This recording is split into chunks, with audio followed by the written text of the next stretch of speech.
বাংলাদেশের বাইরে পৃথিবীর বিভিন্ন প্রান্তে যেখান থেকে চ্যানেলে দেখছেন আপনাদের সকলকে সাদর আমন্ত্রণ তৃতীয় মাত্রা দেখবার জন্য। প্রিয় দর্শক, সাম্প্রতিক নানা বিষয় নিয়ে আলোচনার জন্য আমার সঙ্গে স্টুডিওতে রয়েছেন আমার বায়বাস আছেন বাংলাদেশের প্রাক্তন নির্বাচন কমিশনার এবং নিরাপত্তা বিশ্লেষক অবসরপ্রাপ্ত brigadier general doctor M Sakhawat Hossain, এবং আমার ডানে রয়েছেন বাংলাদেশের নাগরিক আন্দোলনের পুরোধা ব্যক্তিত্ব সুশাসনের জন্য নাগরিক সুজন সম্পাদক ডক্টর বদিউল আলম মজুমদার। স্বাগত আপনাদের দুজনকেই তৃতীয় মাত্রায়। আমি আপনাদের দুজনের কাছ থেকে একটু পোস্ট ইলেকশন সিনারিও আপনারা কিভাবে বিশ্লেষণ করেন সেটা একটু সূচনায় শুনতে চাই। জাতীয় নির্বাচন থেকে এখন স্থানীয় সরকারের নির্বাচনের পথে বাংলাদেশ, সামগ্রিকভাবে রাজনৈতিক পরিস্থিতিটা আপনারা কীভাবে বিশ্লেষণ করেন শুনতে চাই। Brigadier general Sakhawat Hossain. ধন্যবাদ আপনাকে জনাব জিল্লুর রহমান। আর অনেকদিন পরে ডক্টর বদিউল আলমের সাথে আমার দেখা সামনাসামনি। আর একই সাথে আপনার দর্শকদেরকেও অনেক শুভেচ্ছা। বহুদিন পরে আপনার এখানে আসছি। এখন আর বেশি আসতেও ইচ্ছা করে না, কোথাও বেশি কথাবার্তা বলতেও ইচ্ছা করে না। অ্যাকচুয়ালি আপনি যে প্রশ্নটা করেছেন এই প্রশ্নটা তো আমাদের সবাই বলতে গেলে। বাংলাদেশের রাজনীতি আদৌ ছিল কিনা আমার সন্দেহ আছে। আপনি যদি বলেন, মানে রাজনীতি বলতে আমরা যেটা বুঝি যে activity, political activity and political, একদিকে সরকারি পার্টি, কোন সময় থেকে ছিল না বলে আপনি বলতে চাইছেন? আমার মনে হয় এটা 2014 নির্বাচনের পর থেকে বাংলাদেশে এটাকে এখন আমি মাল্টি পার্টি পলিটিক্স বলতে আমার মনে হয় না। আমার ক্ষুদ্র বুদ্ধিতে এটুকুই যা দেখি, মাল্টি পার্টি যে বিষয়টি, মাল্টি পার্টি এখন মুখে মুখে আছে, কাগজে কলমে আছে মাল্টি পার্টি, কারণ মাল্টি পার্টি নেই। তো কাজেই পলিটিক্স এখন হয়ে গেছে, বা রাজনীতিটা এখন হয়ে গেছে অ্যাবসলুটলি এককেন্দ্রিক। এখন ওইটা ওইরকম আর কি, হয় তুমি আমার সাথে আছো আর না হলে তুমি আমার শত্রু। তো এইভাবে একটা দেশের, তো যদি আমরা ডেমোক্রেটিক প্রসেসের কথা বলি, চলে না। মতামত দেওয়ার জায়গা নেই, সংকুচিত হয়ে গেছে। খবরের কাগজ যেটা পড়ি সবাই সেলফ সেন্সারের মধ্যে আছে। ডিজিটাল সিকিউরিটি অ্যাক্ট নিয়ে মেলামূলক কথাবার্তা হচ্ছে। আর এখন রাজনীতিটা যদি আমি বলি আপনাকে, এটা এখন রাজনীতি প্রায় বড় দলগুলোর মধ্যেই বলবো, সব দলের মধ্যেই এটা এখন একটা ফ্যামিলি ওরিয়েন্টেড বিজনেস। মানে এখন আপনি একজনের থেকে আরেকজন থেকে উত্তরাধিকার সূত্রে এখন আপনি রাজনীতি হচ্ছে, পার্টি চলছে। তার মানে এই না যে একজন রাজনীতিবিদের সন্তান রাজনীতিবিদ হতে পারবেন না, কিন্তু ব্যাটন পাস হচ্ছে। মুশকিলটা হচ্ছে ব্যাটন পাস হচ্ছে, জনগণের সম্পৃক্ততা তো তেমন নেই। আমরা তো দেখলাম যে গত নির্বাচনে যদিও রেকর্ডেড বলে 40%, কিন্তু কেউ বিশ্বাস করে না যে এটা 40%। আমি তো আমার অবজারভেশন যেটা আমি বহুবার বলেছি, it's not more than, best is 20-22%। তার এখন তো আন্তর্জাতিকভাবেও এটাকে বলা হচ্ছে যে ইটস নট দ্যাট। এমনকি ভারতের যে কয়েকজন এসেছিল, ইনক্লুডিং দত্ত, উনি একদিকে এক কথা বলছেন, কিন্তু উনি গিয়ে বলছেন 2-3-4% উনি দেখেছেন ভোট দিতে, যদিও উনি অনেক কিছু বলেছেন বাংলাদেশের গণতন্ত্র ইত্যাদি ইত্যাদি। এখন একটা জিনিস, আর এটা হচ্ছে একটা হচ্ছে কি, আর ডিকে অফ দিস স্টেট স্ট্রাকচারের ডিকেগুলো যদি আপনি দেখেন, খুব ভিজিবল, ভেরি ভিজিবল। আমি এই ব্যাপারে একটা নিউজ দেখলাম, একজন প্রাক্তন পুলিশ কর্মকর্তা, উনি রিটায়ারমেন্টে গেছেন কোনো কারণে, হয়তো কোনো একটা অর্গানাইজেশনাল ক্যাপাসিটিতে ওনাকে দাওয়াত করা হয়েছে, কিন্তু বলার কথা। উনি একটা স্টেটমেন্ট দিয়েছেন, আমার কাছে খুব আশ্চর্য লাগলো, যে 28 তারিখে গণতন্ত্র, 28 অক্টোবর গণতন্ত্র সেভড হয়েছে, এবং পুলিশের কারণে গণতন্ত্র সেভড হয়েছে। আই ওয়াজ থিঙ্কিং যে একজন প্রাক্তন রিটায়ারমেন্টে আছেন সরকারি কর্মকর্তা যদি এরকম কথা বলেন, clearly it's indication of that. ভারতে আমি রিসেন্ট একটা ঘটনা ঘটেছে, এটা নিয়ে খুব হইচই হচ্ছে, আমি জানি না সেই ভদ্রলোকের কী হবে। আয়ারল্যান্ডে একজন অ্যাম্বাসাডার, উনি একটা স্টেটমেন্ট দিয়েছেন প্রো গভর্নমেন্ট, এবং এটা নিয়ে এটা বোধহয় এখন কোর্টে টোটেও যাচ্ছে, এটা নিয়ে ভীষণ হইচই হচ্ছে। মানে এটা ঠিক আছে যে ইন্ডিয়ান স্টেট স্ট্রাকচারে এরকম কোনোদিন হয়নি। এর আগে বহু বছর আগে একটা হয়েছিল, হি ওয়াজ স্যাকড। তা আমাদের কিন্তু অহরহ ওপেন হচ্ছে। আপনি স্টেট স্ট্রাকচারের কথা দেখেন, আমি খুব আশ্চর্য হই, সত্যি মিথ্যা কি ভিতরে কি আছে না আছে আই ডোন্ট নো। একজন ইন্সপেক্টর জেনারেল সদ্য উনি এখনো হয়তো ওনার গায়ের থেকে ইউনিফর্মের গন্ধ যায়। উনি অনেক রকম সুযোগ সুবিধা এখনো পাচ্ছেন, গন্ধ তো বড় কথা, অফিশিয়ালি পাচ্ছেন। আমি সেই সুযোগ সুবিধার কথা বললাম, ওনার গায়ের থেকে হয়তো এখনো ইউনিফর্মের গন্ধ যায়নি, কারণ এতগুলো বছর ইউনিফর্ম পরেছেন।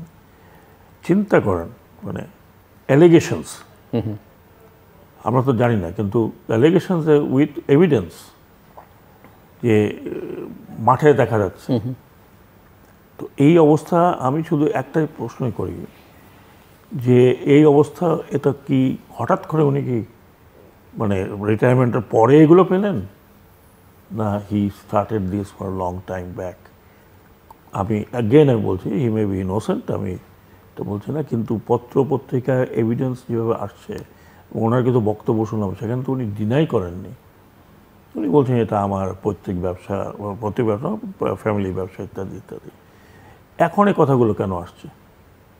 তার মানে এটা উনি যখন করছিলেন অ্যালেজডলি, অভিযোগে যদি বলি, তাহলে আমাদের এত ইন্টেলিজেন্সের, যেখানে ইন্টেলিজেন্স এরকম পাতা খোসা নিচে পড়তে পারো না, কোন জায়গায় কে একটা ফেসবুকে কি লিখেছে সেটা 2 মিনিটের মধ্যে, একদিনের মধ্যে তাকে ধরে নিয়ে এসে জেলের মধ্যে ঢুকাতে হলো। যে একটা মেয়ে জাহাঙ্গীরনগর ইউনিভার্সিটিটা, জগন্নাথের খাদিজাতুল কুবরা, তাকে নিয়ে জেলের মধ্যে ভরে দেন। তার মানে কি এই স্টেট অ্যাপারেটাস যারা ছিল তারা কি পায়নি যে এইগুলো কাণ্ড হচ্ছে? এখন যেটা নিয়ে একবার হই হই রই রই, হ্যাঁ, এখন দুদক পড়ছে, তারপরে আপনার ওই যে আমাদের ব্যারিস্টার সুমন তিনি বলে বেড়াচ্ছেন। তো এটা ইন্ডিকেশন এটা নয়, তার মানে হচ্ছে যে সরকারি, বেশিরভাগ সরকারি কর্মকর্তা কর্মচারী কি অবস্থা চলে গেছে। একটা একটা একটা একটা কান্ট্রির যদি এই স্ট্রাকচারটা নষ্ট হয়ে যায়, অ্যাডমিনিস্ট্রেটিভ স্ট্রাকচার যদি নষ্ট হয়ে যায়, জুডিশিয়ারি যদি সেরকম অবস্থা না থাকে, অন্যান্য ইনস্টিটিউশনগুলো যদি ফাংশন না করতে পারে, তাহলে সবগুলোই যদি আপনি ব্যবহৃত হতে পারেন অনেকগুলো। আমরা এখন ইন্ডিয়াতে দেখছি যে ইডি ব্যবহার হচ্ছে, এনফোর্সমেন্ট ডাইরেক্টরেট ব্যবহার হচ্ছে, ট্যাক্স ডিপার্টমেন্ট ব্যবহার হচ্ছে, সেন্ট্রাল গভর্নমেন্টের যেগুলো আছে এগুলো নিয়ে তো দে ভেরি ভোকাল, ভীষণ ভোকাল। লোয়ার কোর্ট ব্যবহৃত হচ্ছে, দে ভেরি ভোকাল। এখানে তো ভোকালও না। এখন ব্যাপারটা হচ্ছে যে আপনি যে কথা বললেন, তাহলে পলিটিক্স বলতে আমরা যেটা বুঝি যে রাজনীতি হচ্ছে যে স্টেটটাকে রান করার জন্য। এখন সব কিছুই যদি ভেঙে পড়ে আর রাজনীতিরও যদি এই বল দশা হয়, এখন আপনি চিন্তা করেন যে হয়তো এই কথাটা পরে আসতে পারে যে পার্টি থেকে এটা মানে রুলিং পার্টি থেকে বলা হয়েছে যে অমুক অমুক অমুক অমুক অমুক এই সামনের ইলেকশনে আসবে না। They are totally ignoring the whole thing. তুমি আমাকে কিভাবে বলো? আমি তো একজনের স্টেটমেন্ট শুনলাম, কিভাবে বললো যে আমার ছেলে পলিটিক্স করবে বা ইলেকশনে আসবে কি আসবে না, আসতেই পারে।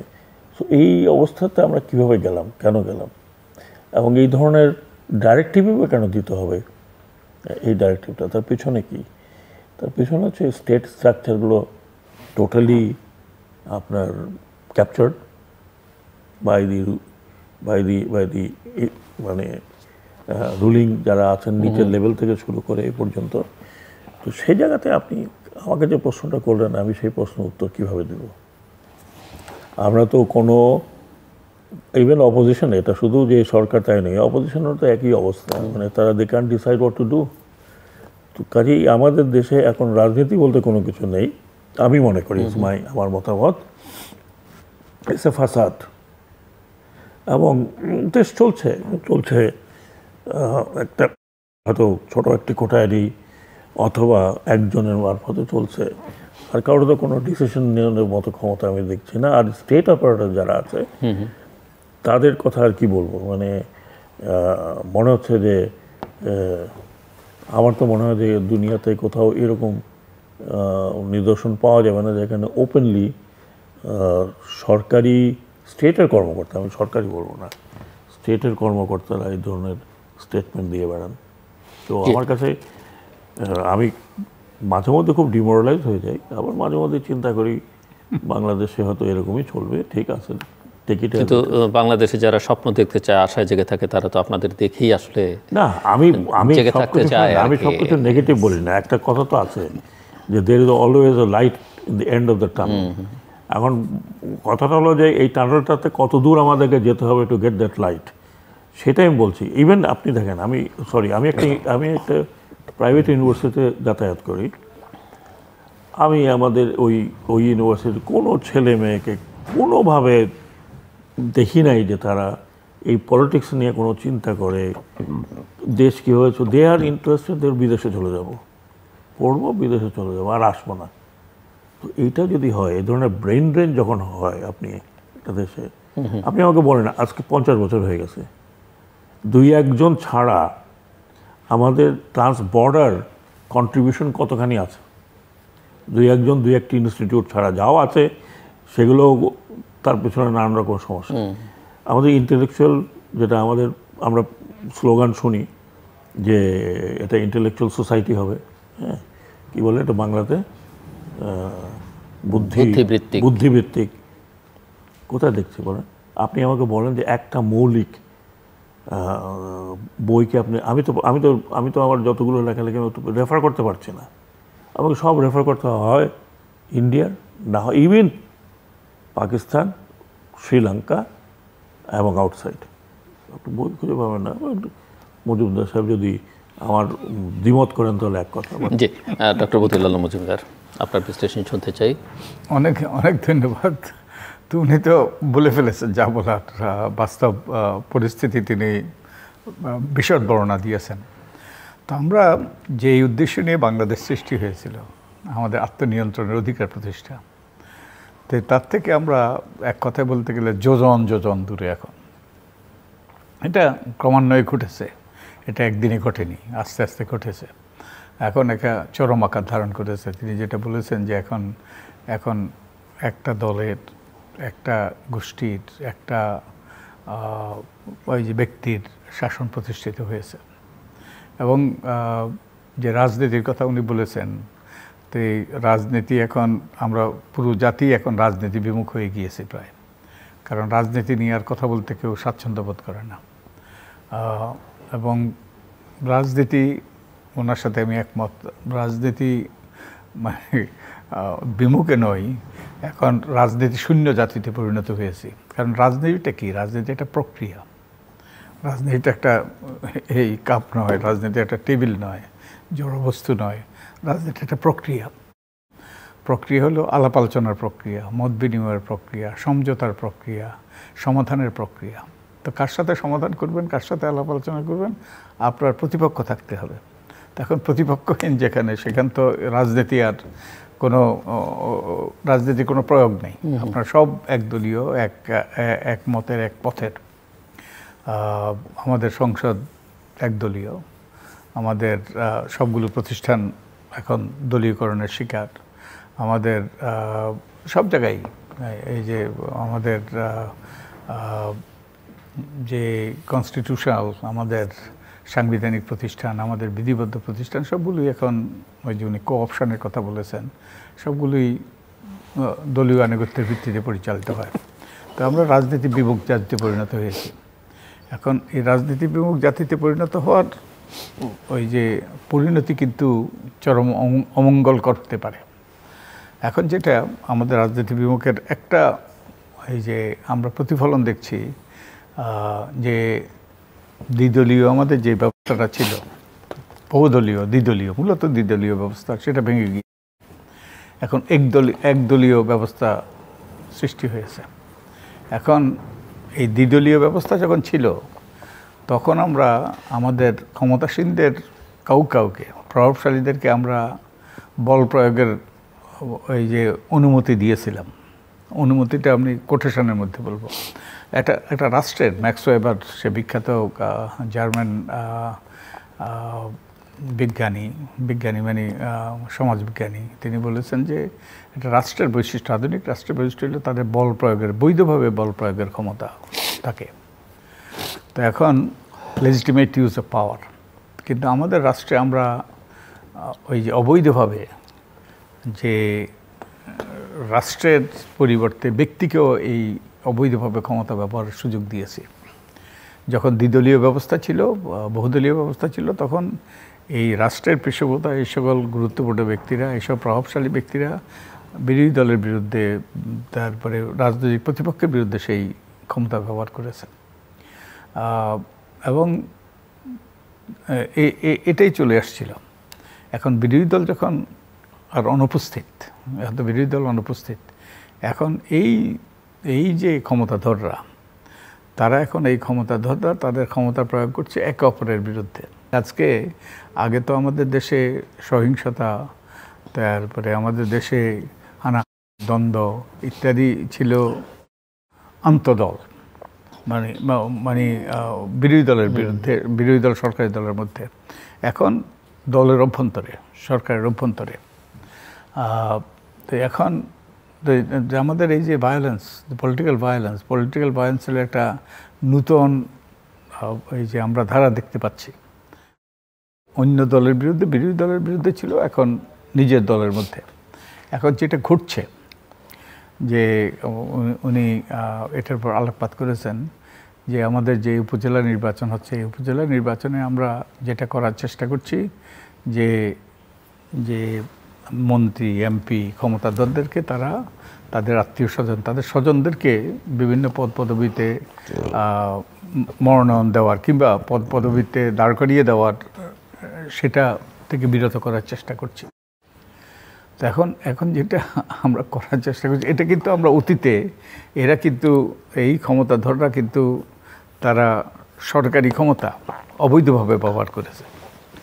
এখন এই ক্ষমতাটা তারা নিজেদের মধ্যে ব্যবহার করার, এই যে আমরা গত জাতীয় নির্বাচনে দেখেছি যে নিজেদের মধ্যে যে হানাহানি, দলাদলি, মারামারি, তো এখন এর পরিণতি কিন্তু ভয়াবহ হতে পারে। এবং এর মধ্যে আমরা দেখছি যে যারা এই সকল ক্ষমতা ব্যবহারে অভ্যস্ত, তারা কিন্তু যে তাদের দলের হাইকমান্ডের নির্দেশও তারা অমান্য করছে। এবং আরেকটা যে জিনিস, যে এদেরকে আমরা কিন্তু যেই তাদেরকে বিরত করার চেষ্টা করছি, তাদের স্বজনদেরকে বিভিন্ন পদ পদবিতে প্রতিযোগিতা করার থেকে, এটা কিন্তু আইনসম্মত নয়। এটা কোনো আইনি বিধান নাই যে কোন আইনি বিধানে তাদেরকে বিরত করার চেষ্টা করা হচ্ছে, আমি খুঁজে পাই না, আমি কোনো আইন দেখি না। বরং তাদের গণতান্ত্রিক অধিকার এবং আমাদের ওই যে আন্তর্জাতিক মানবাধিকার সনদ, সেটারও লঙ্ঘন। আর শুধু তাই নয়, যে এখানে এইভাবে একদিকে আইনের লঙ্ঘন করা হচ্ছে, আরেকদিকে আমরা যেটা করছি যে সেটা হলো এই যে উপজেলা নির্বাচন হচ্ছে, এই উপজেলা নির্বাচনে কিন্তু আমরা ওই যে দলীয় প্রতীক ব্যবহার করছি না, ক্ষমতাসীন দল দলীয় প্রতীক ব্যবহার করছে না, এটাও একটা আইনের লঙ্ঘন। কারণ এই নির্বাচন হওয়ার কথা কিন্তু দলীয় প্রতীকের ভিত্তিতে। তো আমরা আইন ভঙ্গ করার চেষ্টা করছি। আর আরেকটা যে জিনিস, সেটা হলো আমরা কিন্তু এই ক্ষমতাধরদেরকে, যারা অতীতে ক্ষমতা ব্যবহার করেছে অবৈধভাবে বিরোধী দলের বিরুদ্ধে, এখন তারা যাতে এই ক্ষমতার ব্যবহার করতে না পারে, তাদের কিন্তু আমরা ওই যে ডালপালা ছেটে দেওয়ার চেষ্টা করছি। কিন্তু যে আমাদের তো এই পরিবারতন্ত্র, আমাদের এই প্রতিপত্তি, এটা তো বিরাজমান, এটা তো অন্য ক্ষেত্রে রয়েছে। তা আমরা কিছু ব্যক্তির ডালপালা ছেটে দেওয়ার চেষ্টা করছি। এবং এর তাৎপর্য কী, আমি অনেক সময় এটা নিয়ে ভাবি, তাৎপর্য কী। আর আরেকটা যে জিনিস, যেটা যে এই যে সমস্যাটা, এখন তাদের একচ্ছত্র প্রভাব প্রতিপত্তি করার জন্যেই, এই দূরীভূত করার জন্যেই কিন্তু এদের স্বজনদেরকে এইসব নির্বাচন প্রতিদ্বন্দ্বিতা থেকে দূরে রাখার চেষ্টা করা হচ্ছে। এটা তো কিন্তু আমাদের সমস্যার কি বলে রোগের উপসর্গ, এটা কিন্তু রোগ নয়। রোগটা হলো এই যে তাদেরকে আমরা সুযোগ দিয়েছি অতীতে অবৈধভাবে ক্ষমতা ব্যবহারের, এবং তাদেরকে আমরা বিভিন্নভাবে পৃষ্ঠপোষকতা করছি এবং সম্পূর্ণরূপে আইন কানুন বিধিবিধান ভঙ্গ করে। যেমন আমরা মন্ত্রীদেরকে এই যে সংসদ সদস্যের 20 কোটি টাকার মতো 15-20 কোটি টাকা দিই আমরা স্থানীয় উন্নয়নে ব্যয় করার জন্য। সুমন্ত বললেন 35 কোটি টাকা পাওয়া গেল। ওকে, কিন্তু এটা সম্পূর্ণভাবে বেআইনি, এটা সম্পূর্ণভাবে সংবিধানের লঙ্ঘন। এই যে এরা স্থানীয় উন্নয়নে যুক্ত হওয়াটা, এই খায়রুল-হকের একটা রায় আছে, এই রায়ে বলা হয়েছে মন্ত্রী, এমপি, হুইপ কিংবা এই সকল ব্যক্তিদের স্থানীয় উন্নয়নে যুক্ত হওয়াটা সম্পূর্ণভাবে সংবিধানের পরিপন্থী। তো এখন এই সংবিধানের পরিপন্থী, সংবিধান লঙ্ঘন করে আমরা তাদেরকে এই সুযোগ দিয়েছি, এখন তাদের ডালপালা ছেটে দেওয়ার চেষ্টা করছি। কিন্তু আমরা বড় পরিবারের প্রভাব কিন্তু আমরা ক্ষুণ্ণ করার চেষ্টা করছি না। তো এগুলো ভবিষ্যতে আমাদের জন্য সমস্যা সৃষ্টি করে বলেই আমার আশঙ্কা। আমরা একটা নিয়ম নীতি বিধি পদ্ধতি আইন কানুন সংবিধান কোনো কিছুই মানছি না, কোনো কিছুই মানছি না। ডক্টর সাখাওয়াত হোসেন, যেটি মিস্টার মজুমদার বলছিলেন যে এই যে প্রতীকের বিধান থাকার সত্ত্বেও একটা দল যে সিদ্ধান্ত নিলে প্রতীক নিয়ে সে নির্বাচন করবে কিনা, এটা আইনের পরিপন্থী কিনা, এটা আমার একটা ছোট্ট জানবার বিষয়। একই সঙ্গে এই পুরো রাজনৈতিক প্রক্রিয়াতে এর সঙ্গে আমরা হয়তো পরের সময় সুযোগ পেলে দেশের অর্থনৈতিক অবস্থা নিয়ে আলোচনা করব। এই প্রথম আমরা লক্ষ্য করলাম, এর আগেও এই প্রভাবগুলো ছিল, কিন্তু এবার আমাদের ভূ রাজনীতি, ভূ অর্থনীতির একটা বড় প্রভাব আমাদের রাজনীতিতে নির্বাচনের আগেও লক্ষণ ছিল, নির্বাচনের পরেও সেটা আমরা লক্ষ্য করছি। এর মধ্যে জড়িয়ে পড়েছে ভারত, এর মধ্যে জড়িয়ে পড়েছে চীন, রাশিয়া, মার্কিন যুক্তরাষ্ট্র, অন্যান্যরা, এবং সেই সঙ্গে মিয়ানমারের ইস্যুটা অত্যন্ত গুরুত্বপূর্ণ হয়ে এসছে।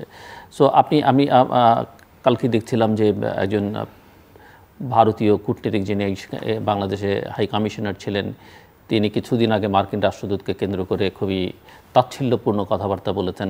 সর্বশেষ তিনি আবার প্রশ্ন তুলছেন যে বাংলাদেশ কি এখন চীন পাকিস্তান সম্পর্ক যেরকম সেরকমভাবে চীন বাংলাদেশ সম্পর্ক করতে চাচ্ছে কিনা। মানে তারা যথেষ্ট নানা কারণে উদ্বেগ প্রকাশ করছে এবং এই ভারসাম্যের নীতিটা তাদের খুব একটা পছন্দ হচ্ছে না। সব মিলিয়ে একটু আমি একজন নিরাপত্তা বিশ্লেষক হিসেবে এবং ভূ রাজনীতির ছাত্র হিসেবে বা শিক্ষক হিসেবে যেভাবেই বলি না কেন, আপনার কাছ থেকে শুনতে চাই। আপনি তো অনেক কিছু নিয়ে আসলেন। প্রথমত হলো যে কারণ একটা আরেকটার সঙ্গে সম্পর্কিত, আমরা চাইলেও আমি প্রথমত একটা জিনিস শুধু বলি আপনাকে, যে আমি ওই আইনের বিষয়টা একটু বিষয়টাই বলছি, ওটা আসতে গিয়ে অ্যাকচুয়ালি এই যে যেটা বললেন আপনি যে এই ধরনের ইনস্ট্রাকশন আইনসম্মত নয়, ট্রু, কোনো কনস্টিটিউশনাল বার নেই, কোনো আইনও বার নেই, এটা একটা ধরেন একটা পার্টি ডিসিপ্লিনের ব্যাপার। কিন্তু একটা জিনিস হলো, এটা কমিউনিস্ট পার্টি হলে পরে পার্টি ডিসিপ্লিনের কথা আসে, বা একেবারে মনোলিথ একটা পার্টি হলে। আপনি পার্টি ডিসিপ্লিনের জন্য তো আপনি আইন ভঙ্গ করতে পারেন না, ধরলাম যে মানুষের অধিকার হরণ করতে আপনি একটা ডাইরেকশন দিলেন, তো ডাইরেকশনটা দিলেন, এগুলো হয় কমিউনিস্ট পার্টিতে, আপনি ডাইরেকশন দিলেন, শুনলে না শুনলে তোমাকে বের করে দেবো। এখন আমি যেটা অপেক্ষায় আছি যে কতজন মন্ত্রী বা কতজন এমপি পার্টির এই ডাইরেক্টিভ শুনছেন, না শুনলে কি হবে দেখেন। তো মনে হচ্ছে যে পার্টির হায়ারার্কি ভেবেছে যে it is like those parties, যে পার্টিগুলো, এনিওয়ে দ্যাট ইজ আমার একটা টেক বা আন্ডারস্ট্যান্ডিং। আইনের ব্যাপারে এই জায়গাটা একটু গ্রে এরিয়া আছে। গ্রে এরিয়া হচ্ছে যে আইনে বলা আছে যে পার্টি ইচ্ছা করলে প্রতীক দিতে পারে, এবার প্রতীক দিতেই হবে এমন কোনো কথা নেই। দ্বিতীয় আইনের মধ্যে যেটা ছিল, এই প্রতীকের কারণে আপনি ন্যাশনাল রেজিস্ট্রেশনটাকে এখানে করছেন, কিন্তু এখানে কোথাও বলা নাই যে অনলি রেজিস্টার্ড পার্টি পার্টিসিপেট করবে, ওটা হচ্ছে আরপিওতে। এখন আরপিওটা আমরা এটার মধ্যে লাগাচ্ছি, ইলেকশন কমিশন, এটা আমি বারবার বলেছি। তাহলে এইখানে জন্য আলাদা করেন যে হ্যাঁ এখানে রেজিস্ট্রেশন করতে হলে এই করতে হবে। এক রেজিস্ট্রেশন দিয়ে আপনি একেবারে ইউনিয়ন কাউন্সিল পর্যন্ত করতে পারেন না। আরেকটি আছে যে প্রভিশন এখানে ছিল, এটার সাথে যে প্রভিশনটা ছিল, সেই প্রভিশনটা ছিল দল ইচ্ছা করলে দলীয় প্রতীক ব্যবহার করতে পারে, ওয়ার্ডস টু দ্যাট এফেক্ট। আর দ্বিতীয় রেস্ট্রিকশন যেটা ছিল সেটা হলো যে কোনো ইন্ডিপেন্ডেন্ট কেউ দাঁড়াতে হলে তাহলে তাকে 250 ভোটারের সমর্থন লাগবে, ওইটাকে উঠায় দেওয়া হয়েছে। তার মানে এখন আপনি 250 ভোটার, এখন দল আমি বললাম যে আমি কোনো কাউকে নমিনেট করব না, দলীয়ভাবে কোনো সিম্বল দেব না, পতাকা দিব না, দলীয় পতাকা দিব না, সো ইন্ডিপেন্ডেন্টলি দাঁড়াও। ইন্ডিপেন্ডেন্ট দেওয়ার যে রেস্ট্রিকশনটা ছিল সেটা উঠে গেছে। কাজেই এটা এখন দল সিদ্ধান্ত নিয়েছে আমি দেব না। আপনি তো মাঝখানে খবরের কাগজে প্রশ্ন, জাতীয় পার্টি বলছে না আমরা প্রতীক নিয়ে করবেন, আমরা প্রতীক নিয়ে করব। তার মানে গ্রে এরিয়া। মানে আমার ইচ্ছা হলো আমি দিলাম, আবার যখন দেখলাম যে আসলে তো ভিতরে যে জাতীয় সংসদ নির্বাচনের মধ্যে যে সমস্যাটা সরকারি দলের ভিতরে আমরা দেখেছি, সেটাই কিন্তু অ্যাভয়েড করার জন্য ওটা অত করেছে। 1 নম্বর। যেটা 2 নম্বর, যেটা আমার মনে হয় যে যেহেতু জাতীয় সংসদের নির্বাচন এখন পর্যন্ত এটাকে অনেকেই হজম করেনি, দেশে বিদেশে, দেশের কথা বাদই দিলাম, বাইরেও আপনার ইভেন যে শ্রীরাধা দত্ত, ম্যাডাম শ্রীরাধা দত্ত, ডক্টর শ্রীরাধা দত্ত, উনি তো নিজে মুখেই বললেন যে এখনও হয়তো মাঝে মধ্যে বলেননি কথাটা, ওনার বইটা আমি পড়িনি, উনি নতুন একটা বই যেটা লিখেছেন। সো দেয়ার ফর এটাও একটা হতে পারে যে এটা করে, যেহেতু লোকাল ইলেকশন, অন্যান্য পার্টি যারা পার্টিসিপেট করেনি ন্যাশনাল ইলেকশনে তাদেরকে ইনডিউস করার হতে পারে। পত্রিকা দেখলাম যে 35 থেকে 40-45 জন বোধহয় পার্টিসিপেট করছে ফ্রম বিএনপি। কারণ বিএনপি কী করবে আই ডোন্ট নো। আমি তো মনে করি আমি বহিষ্কার করেছে বিএনপি তাদের 73 জনকে বহিষ্কার করেছে। তো এরকম বহিষ্কার করতে করতে করতে করতে তো তারা কোন দিকে যাবে কোনো ঠিক না। They can be sold, they can be bought, যা আমরা দেখলাম এর আগে। এখন ব্যাপারটা হলো যে এটা তো চলে গেল, যে আপনি, আমার ইচ্ছা হলো আমি পতাকা দিলাম না এবার, তো ওই আইনটা পরিবর্তন করাতে এখন যে কেউ দাঁড়াতে পারে, ওটা সমস্যা হচ্ছে না। আর বাকি জিনিস আপনি পরটা বললেন যে ভূ রাজনীতি বা আমাদের কূটনৈতিক সম্পর্ক। আমাদের কূটনৈতিক সম্পর্ক তো আমি যেটা দেখছিলাম এ পর্যন্ত একটা ব্যালেন্স মেনটেন হয়েছিল মোটামুটি। কারণ আমরা 3টি দেশের উপরেই এখন পলিটিক্যাল এক ধরনের নির্ভরশীলতা, চাপ বলে নির্ভরশীলতা হয়ে গেছে। আমরা বাকিদের আর এখন কোনো পরোয়া করি না। রাশিয়া, চায়না, ইন্ডিয়া অফকোর্স এখন আমাদের উপরে সবচেয়ে বড় শক্তি, কারণ ইন্ডিয়ার হাতে তো এখন আর কেউ নাই। নেপাল মোটামুটি নিউট্রালে চলে গেছে, শ্রীলঙ্কাও আছি নাই এরকম রয়েছে বাংলাদেশ, এবং বাংলাদেশকে ইন্ডিয়ার খুব বেশি প্রয়োজন। নেপালের যত প্রয়োজন না, বা শ্রীলঙ্কার যত প্রয়োজন না, তার সাথে বেশি প্রয়োজন হচ্ছে। এমনকি আপনার মালদ্বীপে যেটা ধারণা করা হচ্ছিল ভারতের পক্ষ থেকে যে প্রেসিডেন্ট যা করছে, কিন্তু পার্লামেন্টের যে ভোটটা হবে সেই ভোটটা তো ভালো হয়, ওখানে তো ভোট নিয়ে কোনো কেউ কমপ্লেন করে না। পার্লামেন্ট এখন 60% মজুর লোক আসছে, তার মানে কি যে ওই ইন্ডিয়া বর্জন করো, এটা তো একটা ইন্ডিয়ার জন্য সেটব্যাক হয়েছে। হাউএভার, সো দেয়ার ফর এই সাবকন্টিনেন্টে ইন্ডিয়া একটা কর্তৃত্ব রাখতে হবে, এটা তাদের জিও পলিটিক্যাল নেসেসিটি। কিন্তু ব্যাপারটা হলো যে রিলেশনশিপ যদি ভালো না হয়, এই যে কথাটা হচ্ছে যে এখানেও তো যে ভারতীয় পণ্য বর্জন করো, পণ্য হয়তো বর্জন হচ্ছে না যেভাবে কথা, কিন্তু কথাটা হলো সেন্টিমেন্ট হ্যাজ গ্রোন। সেন্টিমেন্টটা কেন গ্রো করছে? ইন্ডিয়ার সাথে আমাদের এমন তো কোনো নাই যুদ্ধ বিগ্রহ বা কাশ্মীর নিয়ে গণ্ডগোল বা অমুক নিয়ে গণ্ডগোল, তাহলে এই সেন্টিমেন্টটা গ্রো করছে কাদের মধ্যে? ইয়াং জেনারেশনের মধ্যে। আমরা তো যা আছে, হ্যাঁ, ইয়াঙ্গার জেনারেশনের মধ্যে গ্রো কেন করছে এই কারণে যে অনেকটা অ্যাজ এ সার্বভৌম কান্ট্রির মধ্যে আরেকটি দেশের এই ধরনের এখন তো ওপেন, যে ভারত বলে, মানে ভারত চেয়েছিল বলেই ইলেকশনটা এরকম আছে, কিন্তু আমি বলছি না, এখানে অনেক মন্ত্রী মহোদয়ও বলছে এই কথাগুলো, পরিষ্কার করে বলছেন। তো কাজেই সেইখানে আর তো থাকে না কোনো কিছু। এখন যেটা হয়েছে সেটা হচ্ছে, যেটা দেখা যাচ্ছে, এটা একটা অর্থনৈতিক বিষয়। আমি বলছি না, যারা অর্থনীতিবিদ আমাদের দেশের, যারা বড় বড় অর্থনীতিবিদ আছেন, তারা বলছেন যে আমরা একটা সংকটের মধ্যে যাচ্ছি, হুইচ ইজ ভিজিবল। এই যে সমস্ত ইনফ্রাস্ট্রাকচার ডেভেলপ হচ্ছিল, এগুলো বন্ধ হয়ে আছে। তো পত্রপত্রিকার থেকে আমি বলছি, অর্থনীতির মানুষ এখানে আছেন না? উনি তো আছেন, উনি তো বলবেনই, আমি তো লেম্যান হিসাবে বলছি। এগুলো বন্ধ হয়ে যাবে, পত্রপত্রিকা বলছে কেন বন্ধ হয়ে যাবে, ফান্ডের প্রবলেম।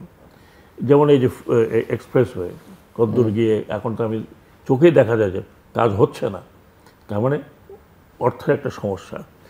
সিমিলারলি আরও অনেকগুলো প্রজেক্টের মধ্যে অর্থ সমস্যা। আজকেই পত্রিকা পড়লাম যে সেকেন্ড ইউনিট মাতার বাড়ি ওটা হচ্ছে না, কারণ জাপান পয়সা দিতে পারছে না।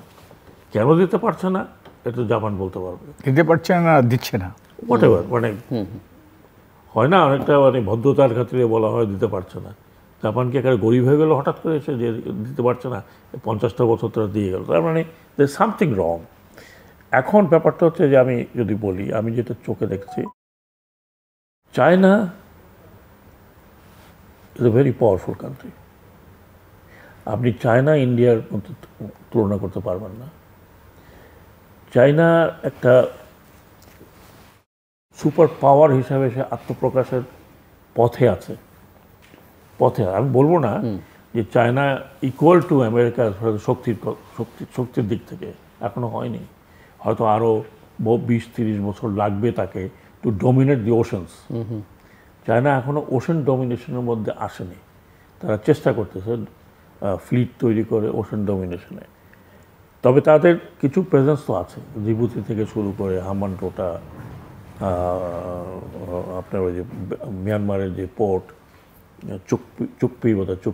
চুকপি ওটা, প্লাস এখন যেটা ইন্ডিয়ার বেশি ভারতের কনসার্ন হয়েছে বাংলাদেশে, সেটা হচ্ছে সাবমেরিন বেস। এবং সাবমেরিন বেসের যে ডিটেলটা আমি পড়লাম, যেটা ওপেন তথ্যে পাওয়া যাচ্ছে, ইটস এ হিউজ থিং। মানে 6টা সাবমেরিনের বে করা হয়েছে সেখানে।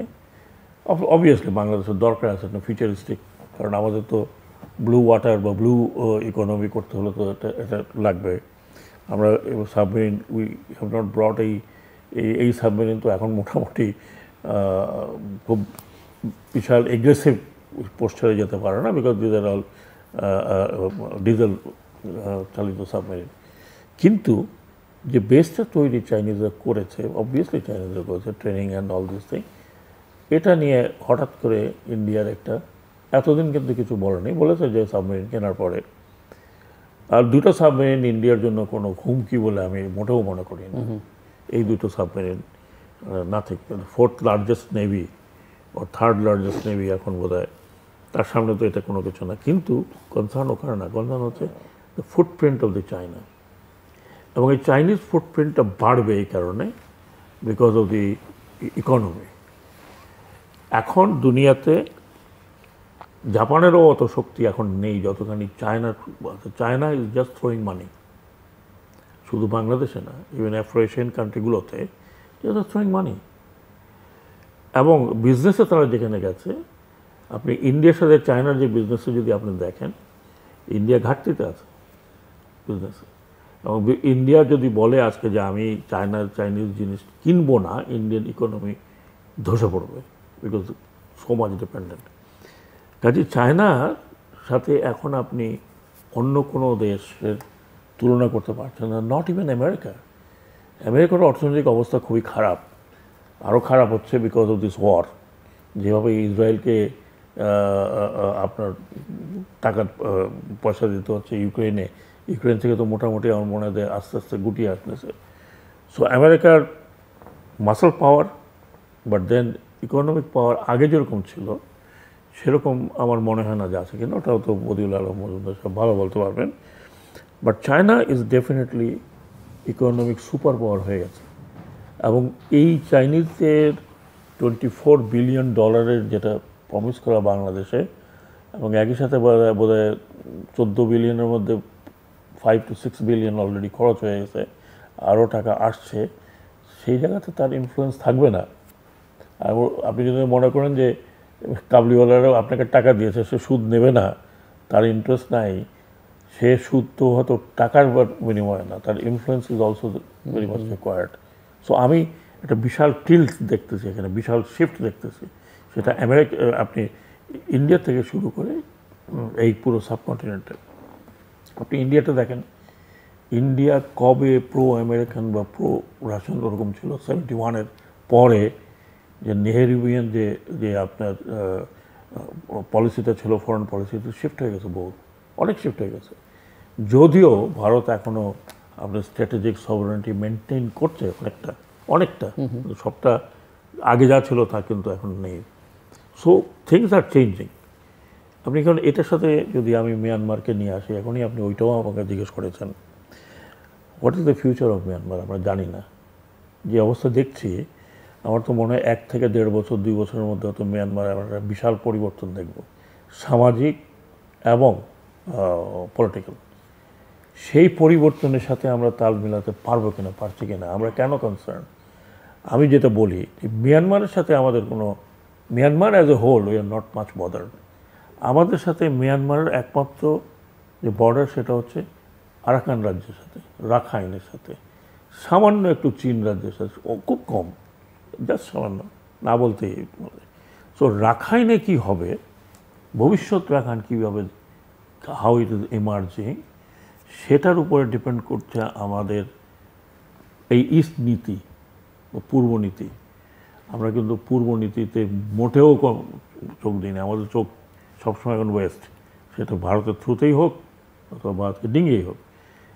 আমাদের এখন মেইন কনসার্নটা কি, আমরা প্রতি বছর 78 থেকে এই পর্যন্ত আমরা সাফার করছি, ওখানে কিছু হলেই লাখে লাখে লোককে আমাদেরকে এখানে আশ্রয় দিতে হচ্ছে। এখন তো বলে 12 লাখ, আমি তো মনে করি 14 লাখও হয়ে যেতে পারে, যেই হারে জনসংখ্যা বেড়েছে।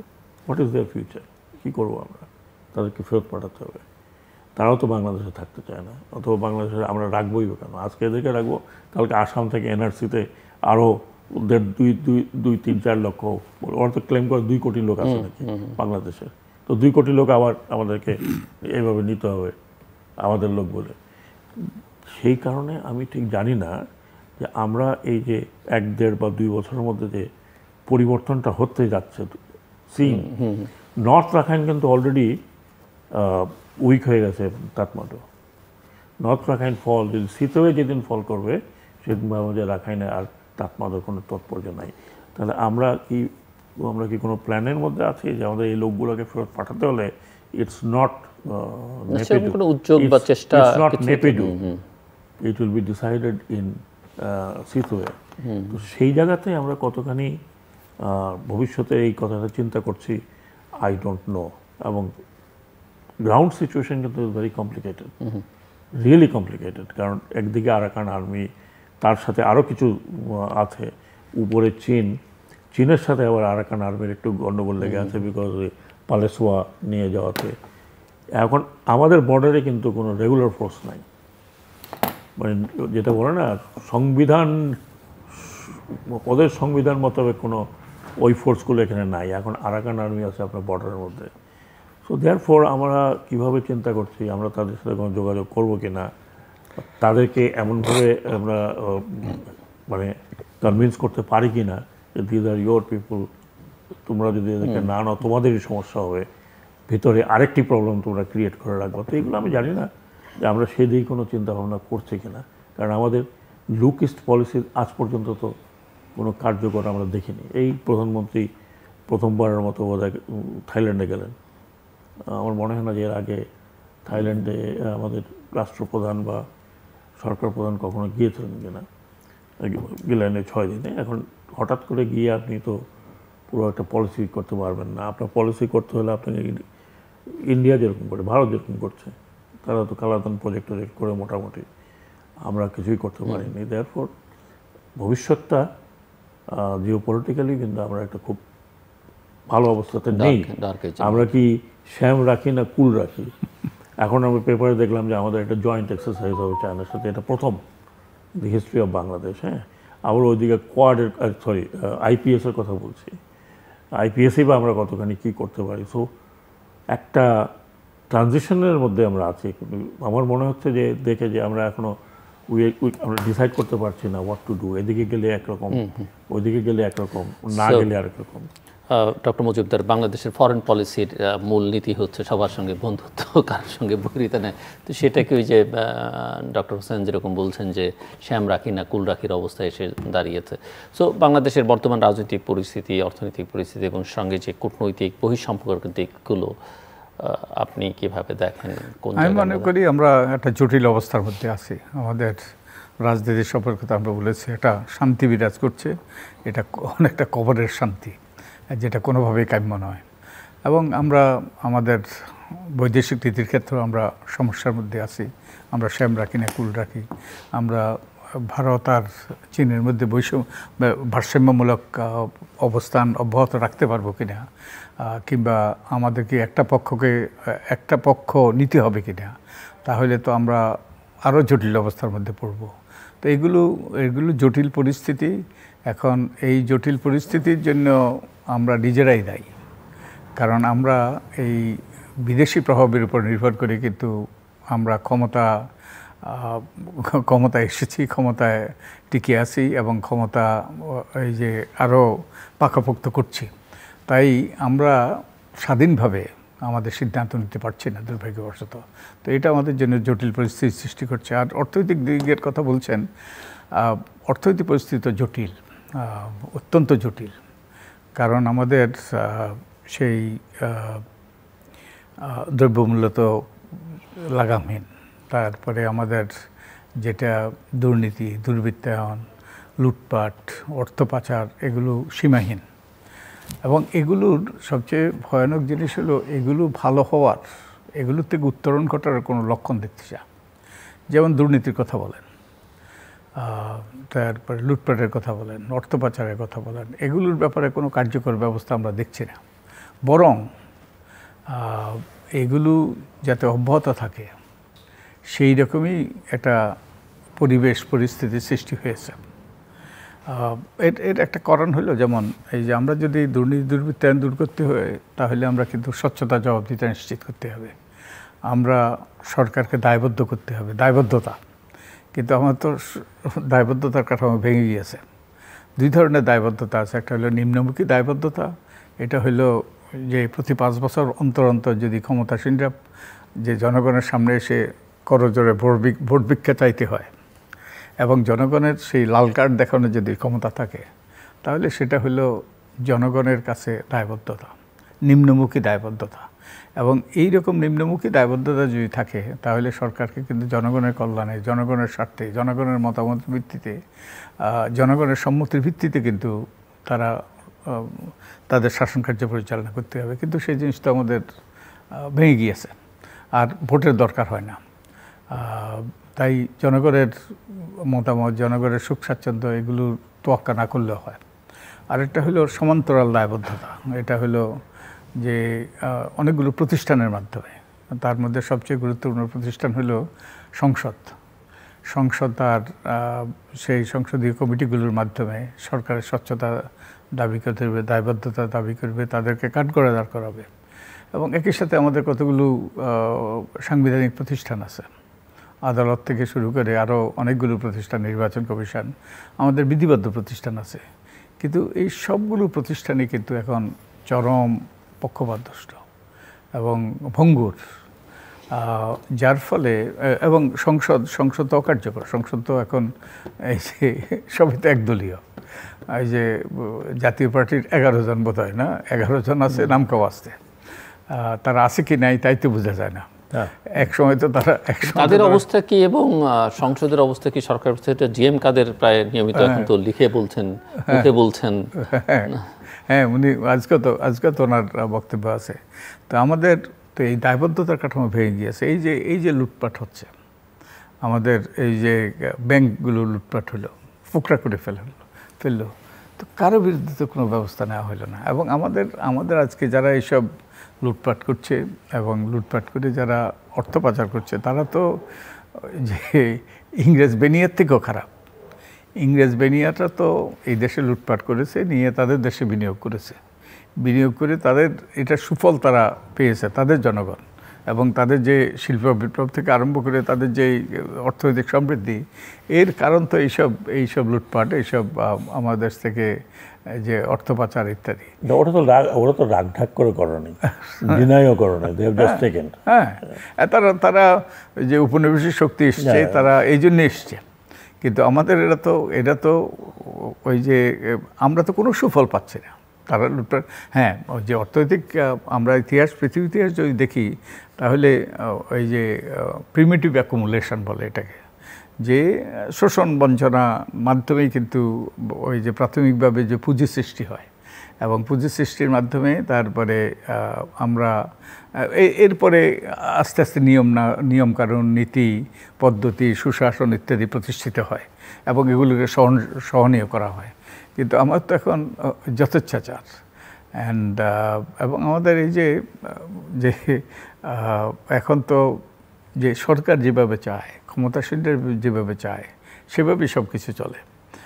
আমাদের ব্যবসায়িক সম্প্রদায়, যেমন ব্যবসায়িক সম্প্রদায় যে জিনিসটা সব দেশেই ব্যবসায়ীরা চেষ্টা করেছে যে রুল বেস সিস্টেম, তারা নিয়ম নীতি পদ্ধতি, যে অর্থনৈতিক সুশাসন প্রতিষ্ঠার ব্যাপারে। আমি কয়েকদিন আগে কোরিয়ান অ্যাম্বাসেডারের একটা প্রেজেন্টেশন দেখছিলাম এবং তিনি সেখানে, আমার খেয়াল নেই আপনি সেখানে ছিলেন কিনা, থাকবার কথা, যে তিনি সেখানে বোঝাবার চেষ্টা করছেন যে একটা সময় ব্যবসায়ীরা কিভাবে কোরিয়ান পলিটিক্সে প্রভাব বিস্তার করলো এবং কোরিয়ার ডেমোক্রেটাইজেশনের জন্য তারা সিদ্ধান্ত নিল যে ব্যবসায়ীদের রাজনীতি থেকে আসলে দূরে রাখতে হবে কর্পোরেট হাউসগুলোকে।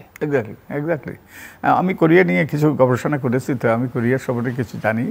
এবং ওই যে ওই যে তারা তো যে অর্থনৈতিক সমৃদ্ধির সাথে সাথে তারা ডেমোক্রেটাইজেশন, তাদের গণতন্ত্রায়ন হয়েছে এবং এদের অনেকগুলো শক্তি এখানে কাজ করেছে, ব্যবসায়িক শক্তিরাও বিরাট ভূমিকা পালন করেছে।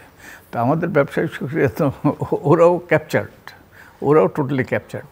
ওরা ক্যাপচার না, ওরা ক্যাপচার করতেছে কোনটা?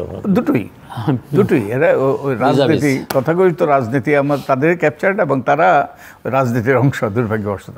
তো এই যে আমাদের যে পরিস্থিতি ভালো হওয়ার, এই বর্তমান পরিস্থিতি থেকে উত্তরণ ঘটানোর কোনো রকম লক্ষণ দেখা যাচ্ছে না, এবং যেটা হতাশাব্যঞ্জক নয়, যেটার পরিণতি কিন্তু চরম অমঙ্গলকর হতে পারে।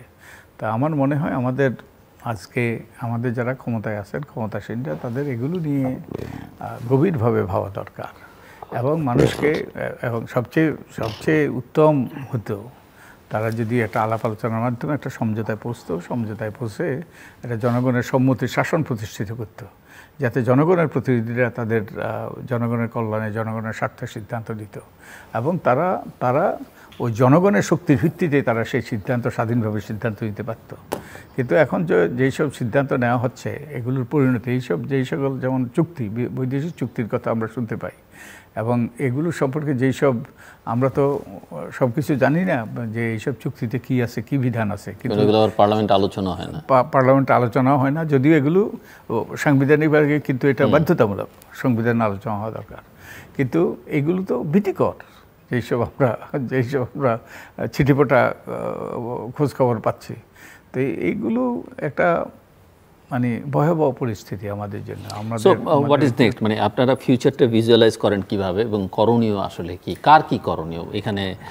সরকার, বিরোধী দল, নাগরিক সমাজ, সাধারণ মানুষ?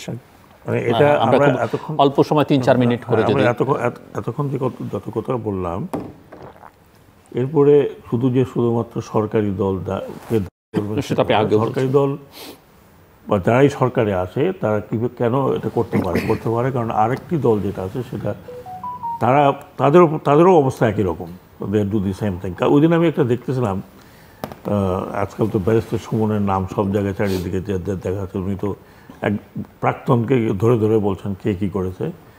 ওই দিন দেখলাম যে লাউয়া ছড়ার উপরে তার একটা ভিডিও দেখলাম, সেখানে বলছেন যে দুই পার্টির থেকেই জমি দখল করা হয়েছে, ওই জায়গার জঙ্গল দখল করা হয়েছে। তো তার কথা হলো যে সবাই মিলেমিশে এখানে বেশ সুখেই আছেন।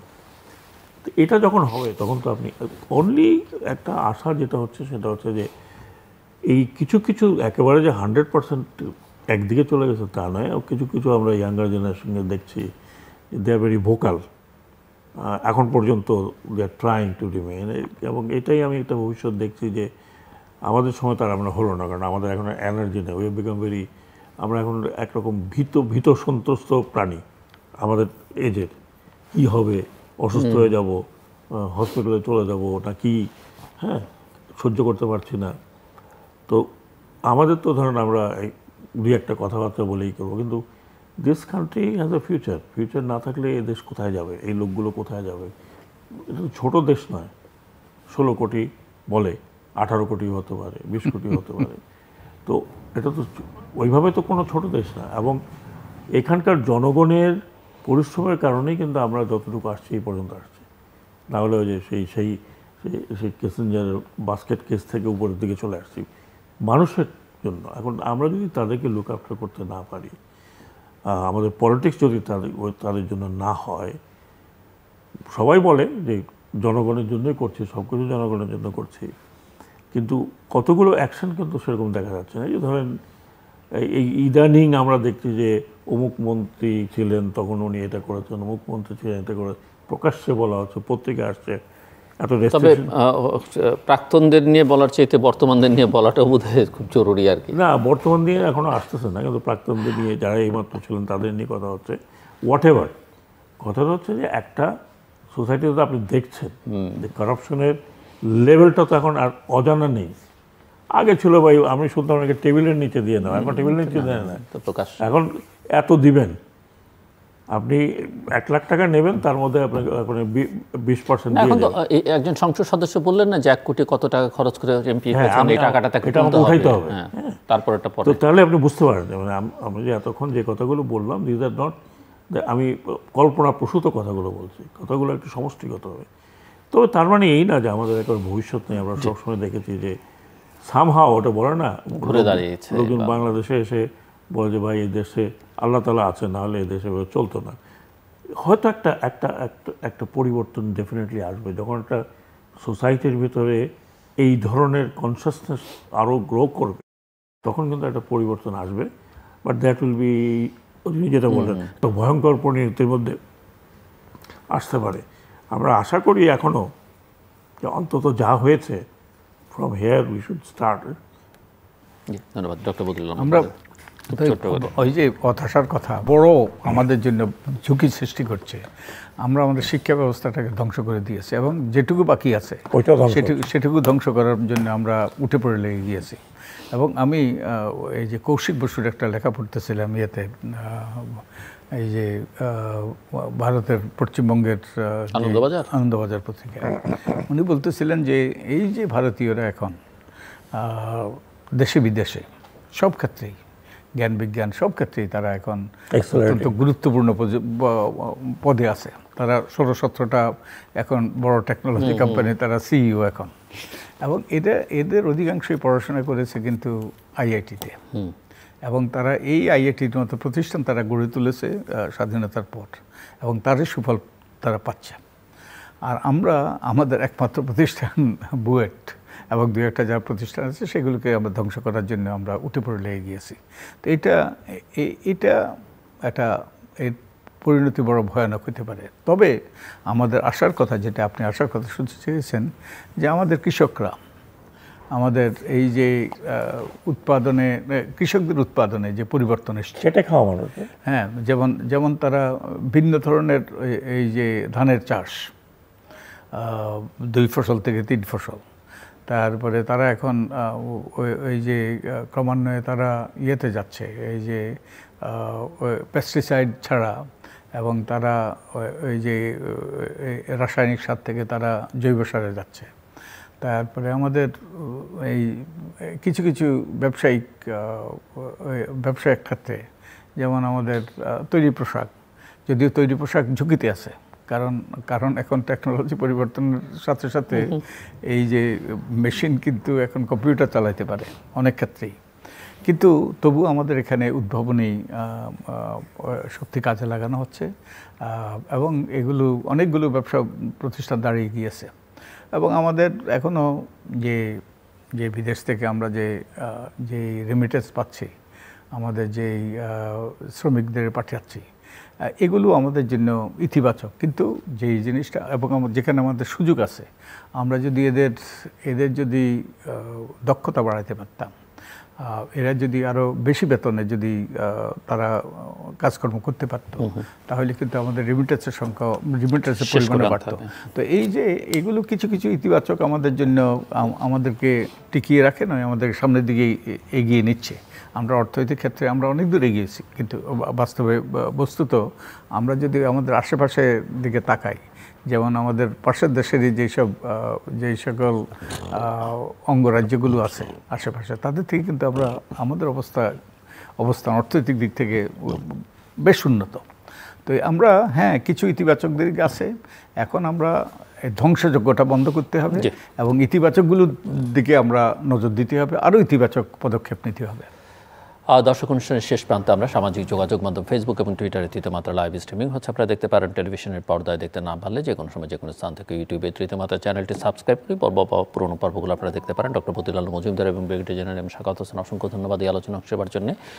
দর্শক, আমার দুই অতিথি বলছিলেন যে বাংলাদেশের রাজনীতি এখন পুরোপুরি এককেন্দ্রিক, প্রতিষ্ঠানগুলো কাজ করছে না, মোটামুটিভাবে সব কিছুই ভেঙে পড়ছে এবং এই ধ্বংসযজ্ঞ থেকে বাংলাদেশকে রক্ষা করতে হবে, এই ভেঙে যাওয়ার হাত থেকে ঘুরে দাঁড়াতে হবে এবং সেখানে আমি আপনি আমাদের সবার দায়িত্ব আছে। শুধুমাত্র কারো দিকে তাকিয়ে নয়, শুধুমাত্র কারো বিরোধিতা করে নয়, যেখানে যেটা করা দরকার নাগরিক হিসাবে দেশের ভবিষ্যতের স্বার্থে, ভবিষ্যৎ প্রজন্মের স্বার্থে, সেটা আমরা যেন সবাই করি। আমাদের সঙ্গে থাকবার জন্য অসংখ্য ধন্যবাদ। আপনাদের সবার জন্য শুভকামনা।